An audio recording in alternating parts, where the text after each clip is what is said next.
Hi, Janet. Hi, Ab. How are you? Very good, thank you. All right.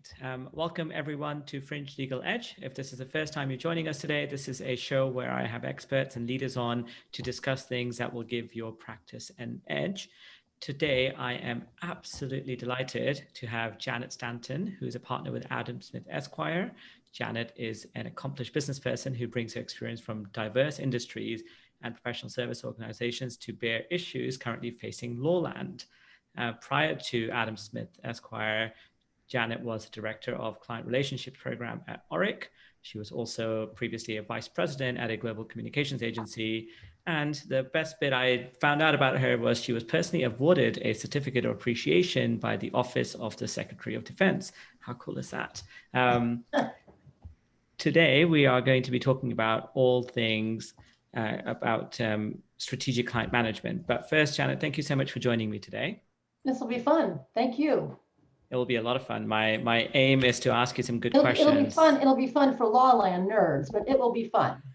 Absolutely. I think we will definitely be nerding out on this. I'm just going to ask you some good questions and shut up and let's let you do your thing. Sure.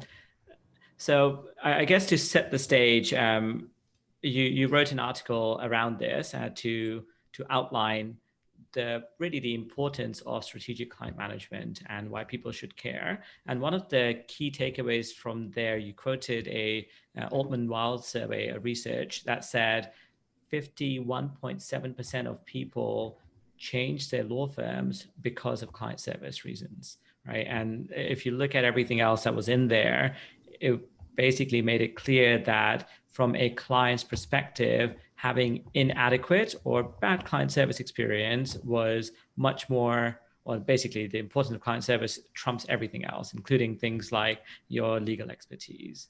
So hopefully that frames why we're talking about this. It is something that has very real implications for firms and your clients.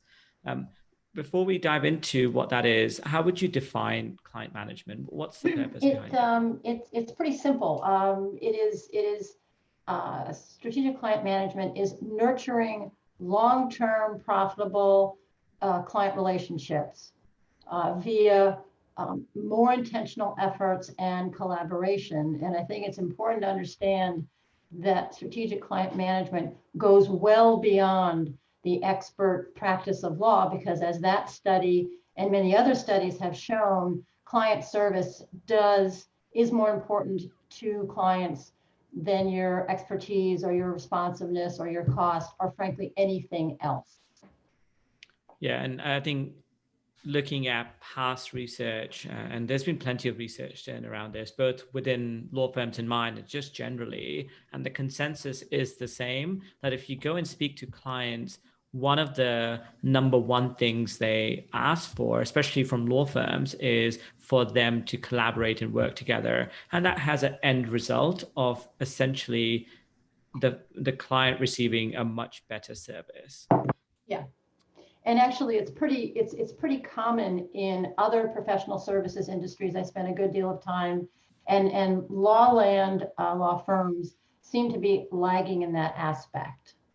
Yeah, I think you and I, when we briefly spoke about this before, shared experiences from outside of legal, from past roles on just how much importance other professions and other verticals give to strategic client management, right? They have very specific teams looking after their key accounts or their key clients, whatever else they label it as. And they have dedicated teams that are there to make sure you understand your client's business almost as well as they understand their business. And sometimes actually in even more depth because you're able to connect those dots together. Without a doubt. And this is an area where, in general, not all obviously, but in general, Lawland has lagged. So I joke that Lawland is actually in a very advantaged position because they are behind the eight ball and they can take learning from other industries and apply it to them. I mean, other learning that has been proven, so they don't have to experiment quite as much. But Lawland has definitely lagged in there, and the clients are increasingly demanding that, and this doesn't sound unreasonable, that two lawyers working on a client should know what each other is doing. That's a pretty low bar, actually. Yep, very much so. So let's dig into what do you think, and I don't want to, spend too much time speculating on the past, but what do you think there is this gap, right? Because when you talk about it, and actually, if you take an individual and you speak to them about these things, there's generally no disagreement that there are benefits to this, right? There's data to back it up. There's instinctual and all sorts of, anecdotal evidence to back this up. Why do you think people don't do it? Well, I think it actually starts in law school, frankly. Law school, if you look at law school and compare it to business school, law school, it's each person out for themselves. It's the class rank that really matters. In business school, everything is done in teams. So I think that notion of teamwork and collaboration is inculcated at a much earlier age than it is for lawyers. And lawyers who do well are the ones who have beaten out everybody else individually. So, gosh, you've done pretty well. So it's worked so far. Let's continue it. And is that starting to change? I mean, you guys exclusively only work with law firms, so I suspect that you have a pretty good grounding on what's been happening for the past decade or more. Are you starting to see a shift where this is becoming at least a topic that's discussed more frequently, that there is an appetite to do something about it? Without a doubt. 10 years ago, when I joined Adam Smith Esquire, people were just not interested. And I think part of that is that there's not a lot of pain in law land, on a broad scale. People are making good money. And you're going to tell me the average salary for the AmLaw 200 partners is now something around $1.6 million. You're going to tell me I'm doing something wrong. What's interesting is in the last few years, there is a much greater interest.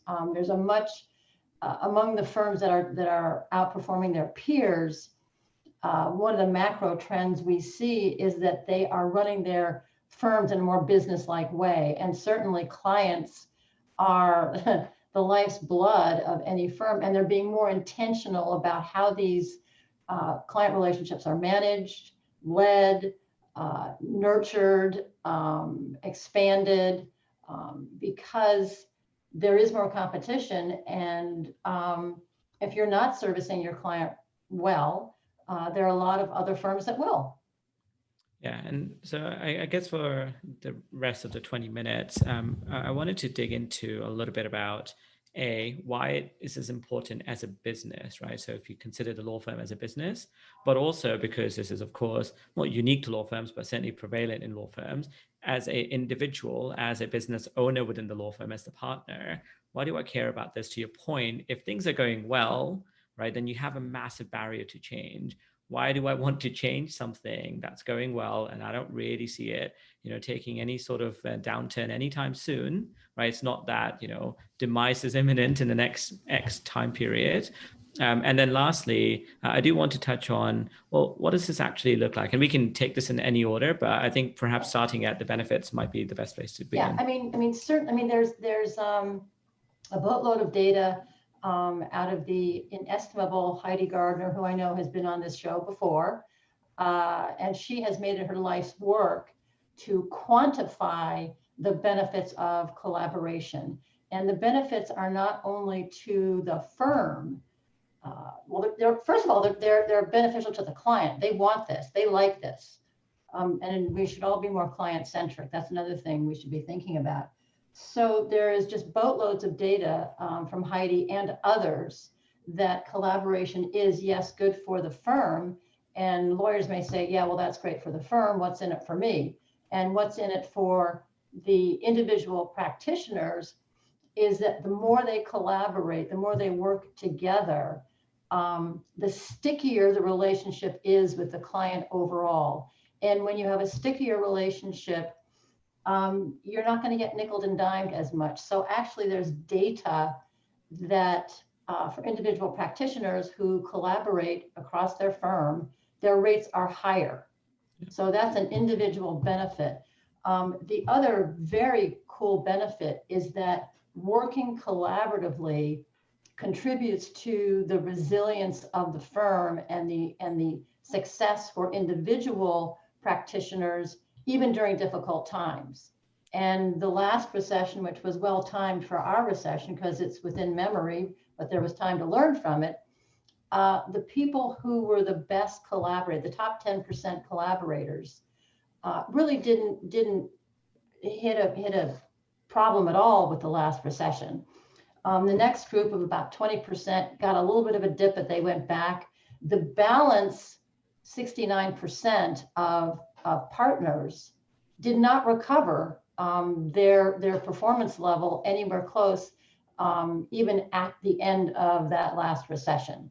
So it builds in resiliency. You've got higher rates. You've just got a more stable firm and a stable life, frankly. Yeah, and for anyone who missed that conversation with Heidi Gardner, I would encourage you to check it out because she gives the view. I mean, we're focusing on law firms today, but she also specifically talks about the view from the in-house side and certainly the client side as well, where in her research, and this was a staggering revelation for me at least, she found that when you are selling discrete services, as if you're one individual selling just one service to a customer or a client, your aggregate revenue will increase incrementally from zero to about, I think it was 180 or 200,000, or maybe $200,000. Whereas if you increase the collaborative efforts, then that goes from zero to close to $1 million for the same client. It's really astonishing. Yeah. It really is amazing. Yeah. And it requires, yes, it does require a mindset shift, but you're not asking to, go in and upend everything. It is more about sometimes doing the simpler things, keep each other notified of what's happening, right? If you are working on the same client account, everyone should be on board with what's going on. No one likes it when you have 20 different people speaking to you and saying 20 different things. Yeah, it seems pretty basic. I think a lot of lawyers will say, well, I'm not a business person. I'm a professional. Well, I have a news flash. You are both. Yeah, very much so. And your other point that you made, and there is again data to support this, that in absence of having some sort of a strategic client management focus, people start talking to you about fees and costs a lot more. When people feel that you are actually serving their needs, they care a lot less about how much you're charging them because they perceive the value received to be much higher as well. Yeah, let me just expand on that. In the absence of good client service, what is left for the client to focus on except price? And therefore you become a commodity, and that's not what any professional wants to be.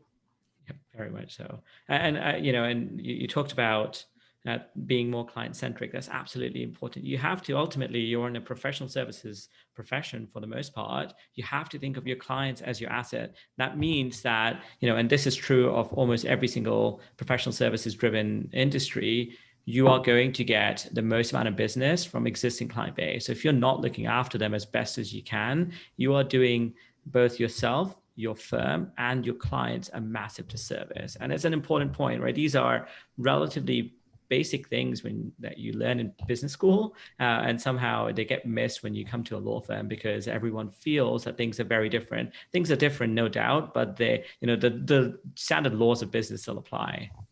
And I think another important point that may not be recognized, and this again has been confirmed in boatloads of studies, both in law land and other, as you call them, verticals. Revenue from existing clients tends to be almost always more profitable than revenue from new clients.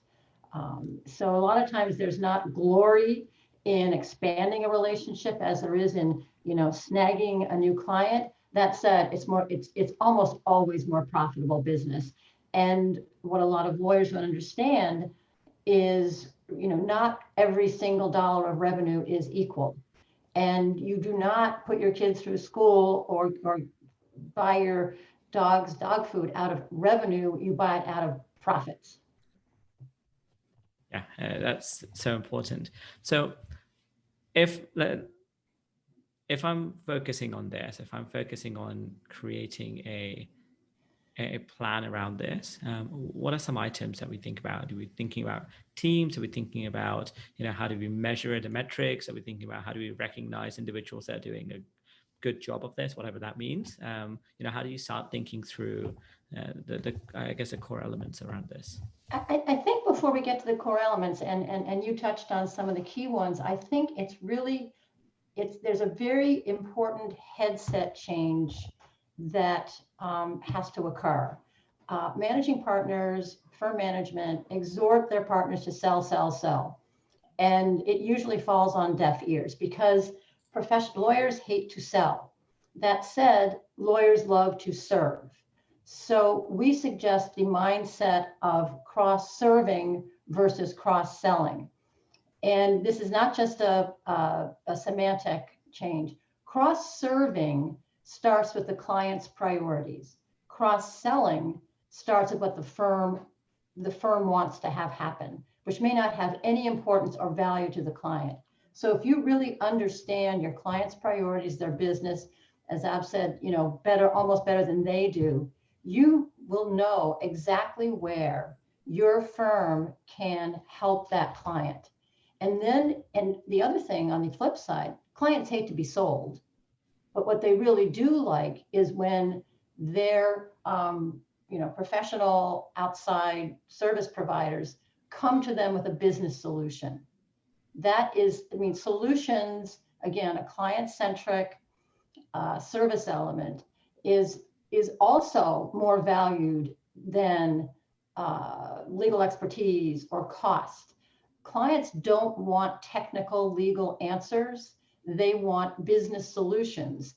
And the best way to be able to bring a business solution is to work in a team, because in this highly specialized world that we all operate in, it's almost impossible for an individual to be able to bring a valid business solution to their client. So again, this is another reason for collaborating, but this headset of think of it differently. It's not cross-selling. It's not, hey, new tax guy, let's go out to the client. It's having an intentional, purposeful, strategic discussion with the client based on your very good knowledge of what their issues are. And that is a true partnership between lawyer, law firm, and client. Yeah, and I would argue that actually being a bit more business focused in so much as understanding the business problem they're looking to solve will actually improve the quality of your legal advice, because it becomes more relevant to what they're looking to do. Oh, absolutely. It becomes on target as opposed to kind of random and ad hoc. Yeah, exactly. And, the legal advice is important. Of course it is. And it should become almost here is the executive summary of how this will help solve the problem. And here are the details that you can pass on to your general counsel, so we can make sure that, legally you're squared away as you need to be. Yes. Perfect. All right. Do you want to touch on some of the core elements? Yeah, so there is not a strict canon of what's included. Ab talked about some of the elements. To me, the most foundational element is a robust client feedback loop. This will help you understand the client, understand where you are with the client. And so that to me is the foundational element. And many firms have zero client feedback at all. So, and the other point is to have this feedback, it should be gathered centrally. Even if a lawyer, an associate and some, somebody more junior in-house, if they have a beer, if they pick up intelligence, that should be included. It should be gathered centrally, and it should be regularly reviewed by the relationship partner, by the entire team that's working on it. Are we making progress? Are we getting better? So that to me is the most foundational element. The other element that often gets overlooked is an annual client service plan.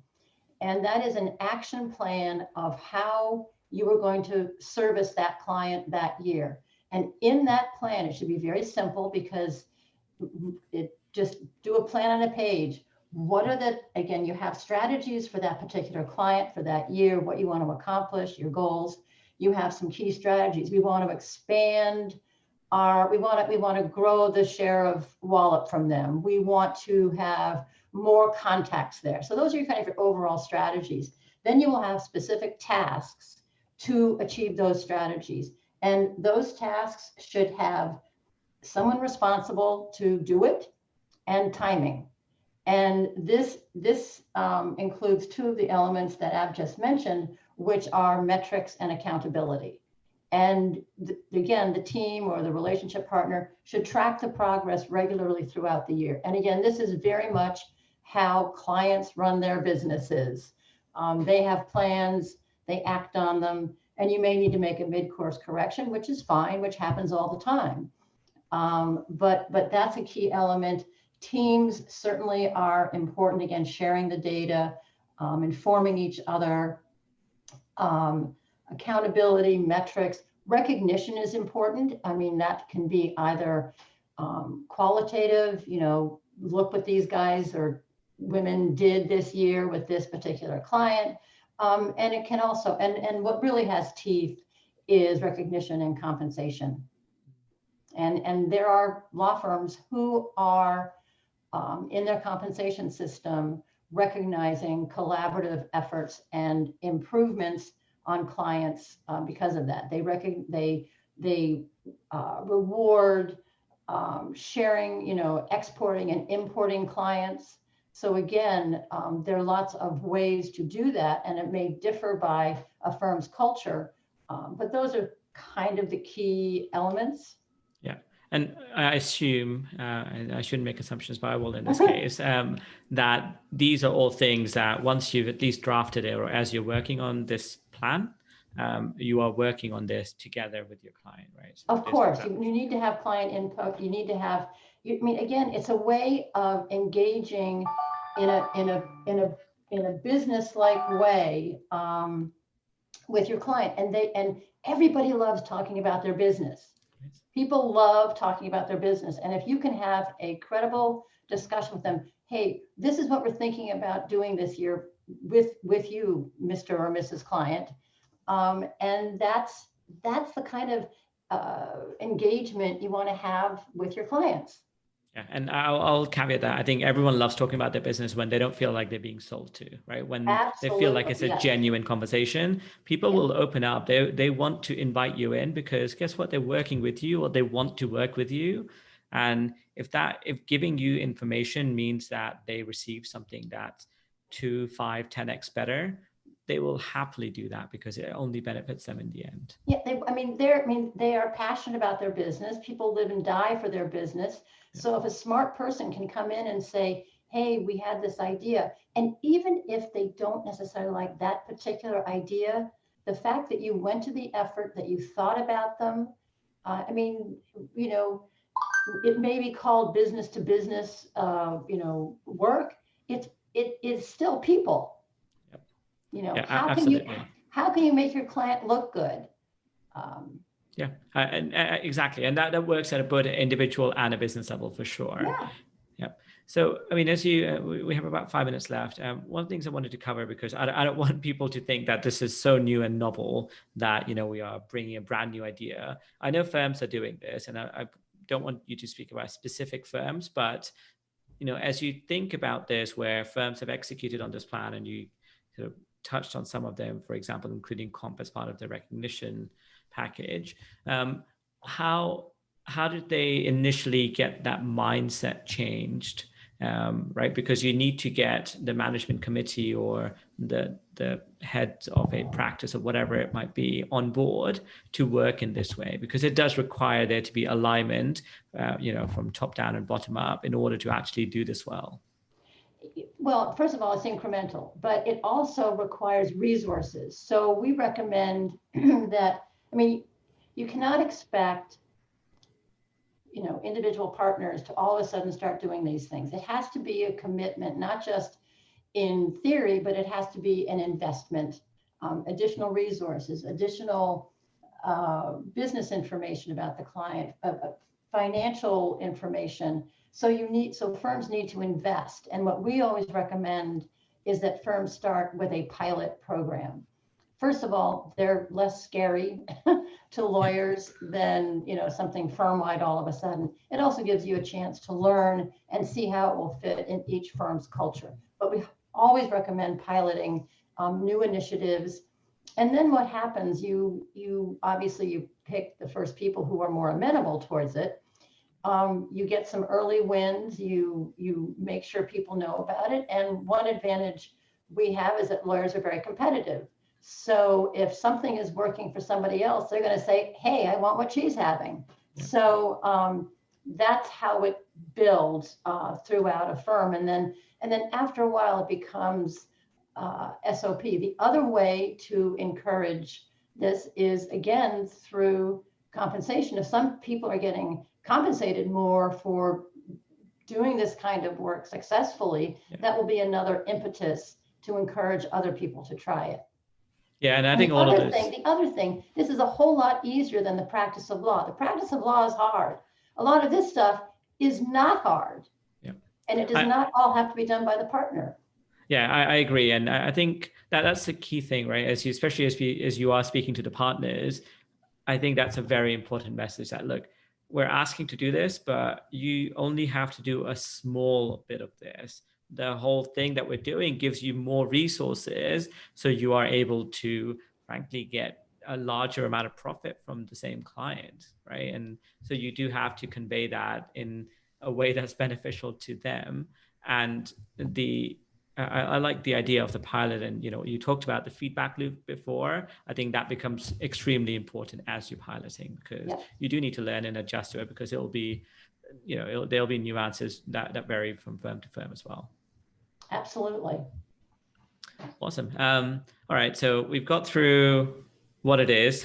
We've got through why, how to get started a little bit.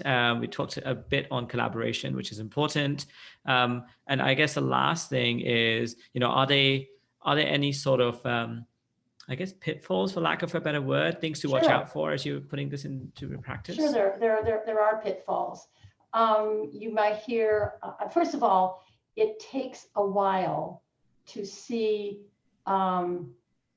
financial results. That takes a while, but there are leading indicators you can look at that can help you. So if in fact you are expanding the number of partners or practice areas or offices that are meaningfully engaged with the client, that's a positive. You're going in the right direction. Another leading indicator is we have more contacts, meaningful contacts. That's an important word, at the client. Another leading indicator is that we are getting higher quality work from the client. So again, these can help you understand that you are making progress even before you see, a big financial windfall. And again, it'll be over time. So it does take perseverance. And we think it's helpful to look at these leading indicators, which give people hope, because lawyers are, they think it's not working. Well, it is. If you and conversely, if you see a diminution in some of those criteria, you got to think, are we doing something that's not right, or it's not working, or whatever. So that's a big one. The other obstacle is firms not resourcing enough. And that's probably where I've seen most attempts at this fail. There will always be lawyers who say, that's great for everybody else, but not me. Yep. And I quote our President Reagan saying, trust but verify. So again, it's a question of, working with the partners individually, helping them with their individual plans, their individual action plans, and letting them know that they're not there on their own. Perfect. I think that takes it just to time. So we covered quite a lot today, but this was very much the tip of the iceberg. I will encourage you to go and check out Adam Smith Esquire. You can Google their name and they'll show up for sure. There is hundreds and hundreds and hundreds of articles there detailing this as well as other things. Speaking to Janet previously, this is one part of a whole range of services they provide only specifically to law firms. So I'm sure if this is something that you want to explore further, get in touch, and I'm sure that Janet and otherwise will be able to provide you a lot more guidance and specific to your firm. Well, thank you very much. Yeah, thank you so much for joining me. Everyone else, have a wonderful weekend, and Janet, I'll speak to you soon. Thank you. Take care. Bye-bye. Bye-bye.